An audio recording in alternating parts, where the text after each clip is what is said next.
"Mom, stop." Isaac's voice cracked through the marble hallway like glass underfoot.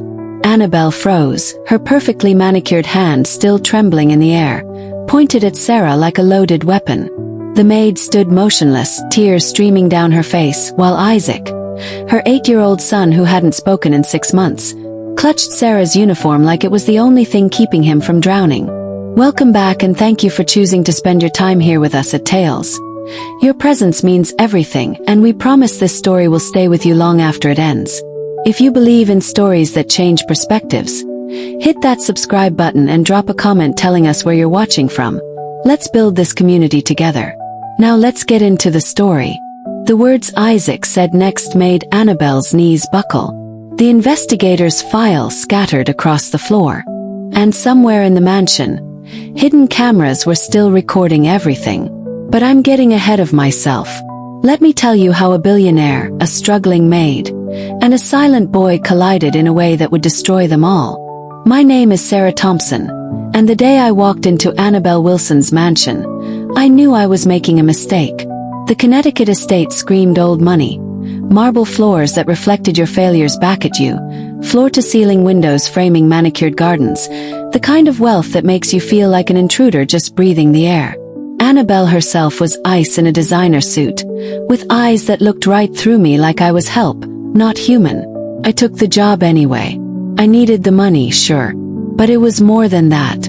The interview had been brutal. Annabelle sat across from me in her home office, reading Isaac's behavioral challenges like a medical chart. Selective mutism following trauma. Refuses eye contact. Extreme withdrawal. Non-responsive to therapeutic intervention. Her voice was flat, clinical, like she was describing a malfunctioning product instead of her son. His father died 6 months ago. Boating accident. She said it the way someone mentions a cancelled meeting.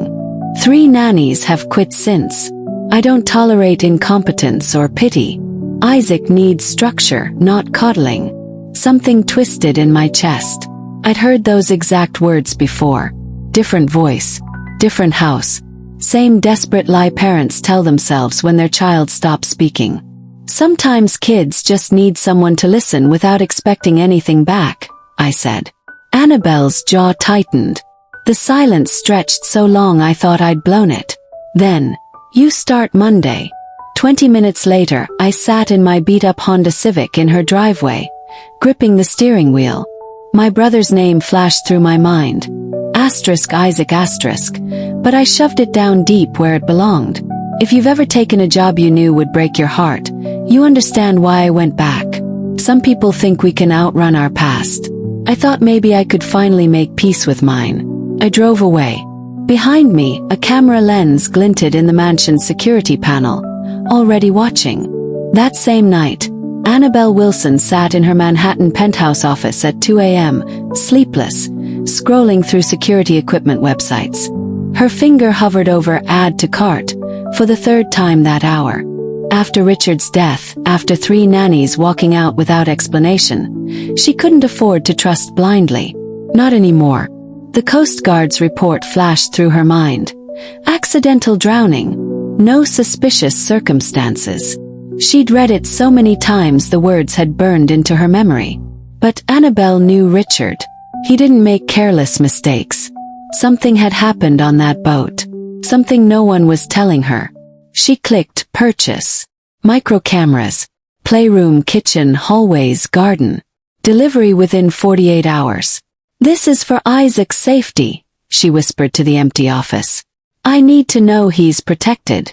But the truth, the one she wouldn't admit even to herself, pulsed beneath every rationalization. I need to stay in control. That weekend, she installed the cameras herself. She didn't trust installation crews either. Testing the feed on her phone, the image came through crystal clear. Every angle covered. Every corner visible. On Monday morning, I watched Sarah Thompson walk through my front door. And I didn't look away for 3 weeks. Monday morning. Annabelle was already at the office, watching remotely. I found Isaac in his room, sitting on the floor with his back against the wall, staring at nothing. He looked small for 8, dark circles under his eyes like bruises, Spider-Man pajamas 2 sizes too big, hair unbrushed and tangled. He didn't look up when I entered. I didn't rush him. I sat down on the floor across from him, cross-legged, and just existed there, silent. After 5 minutes, I started narrating softly. The birds outside sound like they're arguing about something. Wonder what birds argue about. Probably the same stuff we do. Who gets the best branch, who ate the last worm. Isaac's eyes flickered toward me. Brief. Then away. I stood and began tidying his room, talking gently about nothing important. The smell of lemon cleaner. The way dust floats in sunlight like tiny galaxies. A memory of summer afternoons when I was his age, catching fireflies in mason jars. Across town, Annabelle's jaw tightened as she watched the feed. This approach was too soft, too unstructured. But Isaac wasn't flinching. That was new. I hummed while folding his laundry. Isaac's fingers twitched slightly, almost like he wanted to move closer. He didn't. But it was a start. 3 weeks passed like water through cupped hands. I fell into a rhythm with Isaac. Mornings meant grilled cheese and tomato soup. Simple, predictable, safe. Afternoons, I'd pull out my old guitar and play in the living room, folk songs my mother used to hum. I'd sit beside him without demanding responses, just present. Annabelle watched obsessively. Board meetings, during conference calls, at night in bed, the blue glow of her phone illuminating her face. She couldn't stop checking the feed. Then it happened. She was in a high-stakes investor meeting when her phone buzzed. Motion alert. Playroom camera. She excused herself, locked herself in a bathroom stall, and opened the feed with trembling fingers. Isaac was speaking. His voice was small, cracking. "Why did my dad leave?" I set down the wooden blocks we'd been stacking. Met his eyes. "Sometimes people leave before we're ready, baby. But it's not because of anything you did. Your dad loved you. I promise. There are moments that change everything. Moments you can't unsee.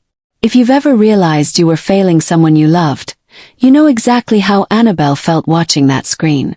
Her hand shook so violently she nearly dropped the phone. Mascara streaked down her face as she sobbed in that corporate bathroom, unable to breathe. Her son had spoken. To the maid. She stared at her reflection in the bathroom mirror.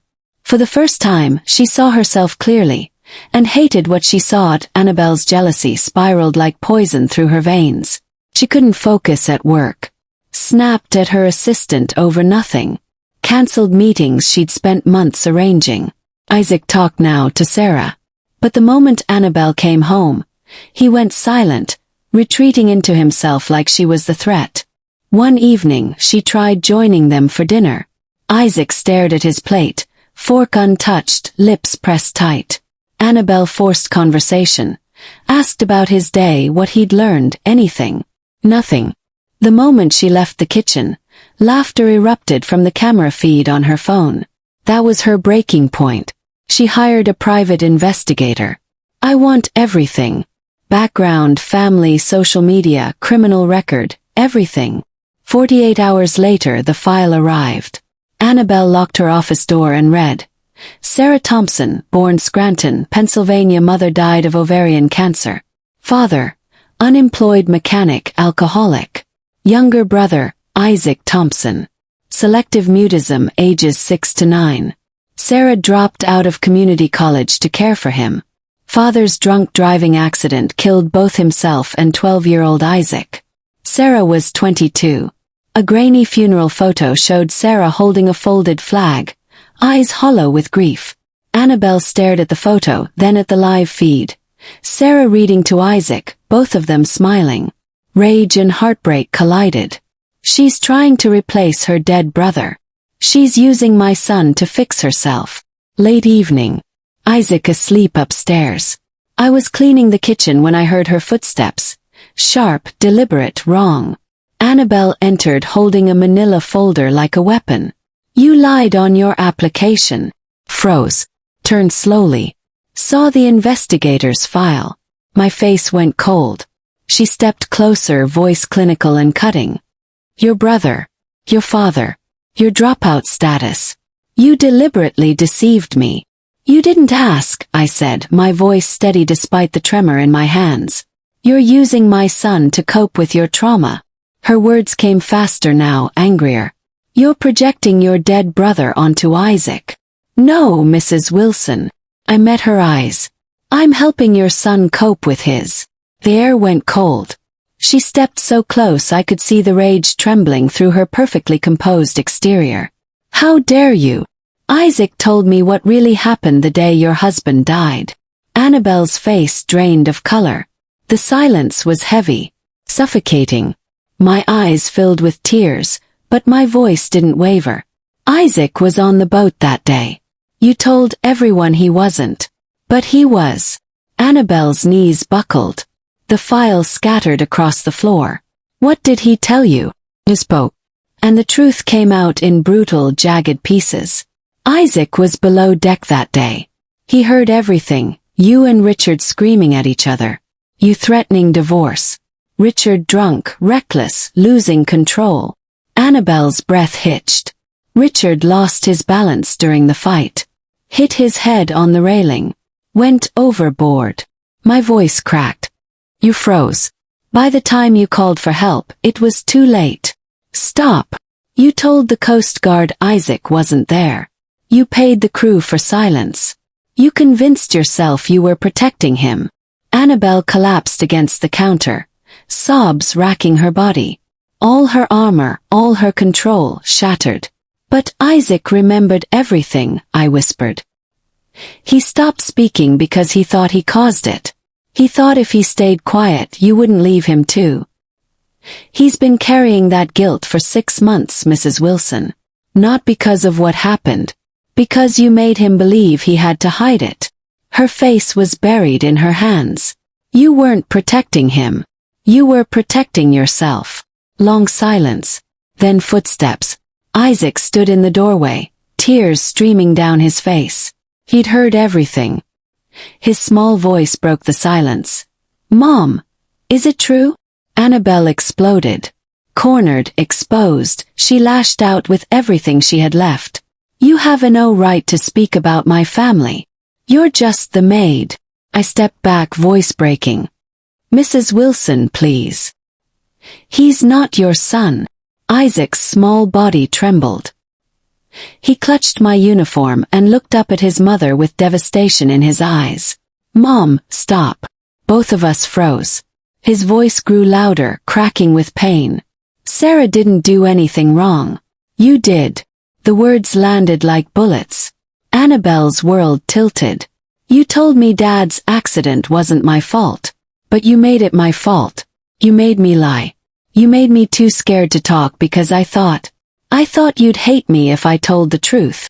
Annabelle collapsed onto the marble floor, broken. I knelt beside Isaac, whispering, You're so brave, baby. Annabelle looked up, saw her son choosing me over her, saw the camera feed on her phone still recording. Everything captured. Sometimes the hardest truths are the ones we've been running from our whole lives. If this story made you feel something, anger, heartbreak, recognition, then maybe you understand why some secrets destroy everything. I quietly began packing my bag. Isaac begged me not to leave. Annabelle reached toward us, voice shattered. Please, don't go. The three of us stood in the hallway. The camera feed blinked.